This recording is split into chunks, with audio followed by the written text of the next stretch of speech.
News 18 के लिए जसवीर कुमार। किसी भी राज्य के लिए कर्ज लेना बुरी बात नहीं है, लेकिन जब कर्ज चुकाने के लिए भी कर्ज लेना पड़े तो स्थिति चिंताजनक हो जाती है। हिमाचल प्रदेश भी इसी तरह के वित्तीय संकट से जूझ रहा है। हिमाचल पर इस समय करीब 68,500 करोड़ रुपए का कर्ज है। 5 साल पहले जब वीरभद्र सिंह के नेतृत्व वाली सरकार सत्ता से हटी थी तो हिमाचल प्रदेश पर कर्ज का बोझ 47,906 करोड़ रुपए था।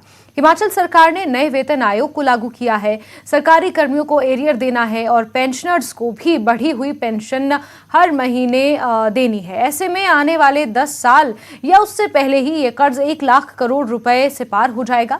ऐसे में आगामी सीएम के लिए ये एक बड़ी चुनौती साबित होगी।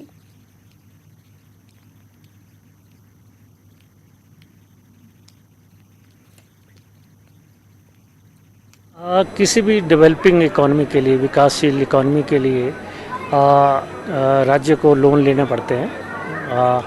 वो मार्केट बोरिंग भी होती है और नाबार्ड के लोन भी होते हैं, वर्ल्ड बैंक के लोन भी हो सकते हैं। ये विकास के लिए आवश्यक हो जाता है और आपने देखा होगा हिमाचल के साथ साथ जितनी भी स्टेट्स हैं वो सारी लोन लेती हैं। हमारे जो अपने सोर्सेज ऑफ इनकम हैं वो लगभग 14,000 करोड़ के हैं, जबकि हमारा बजट 51,000 करोड़ का है।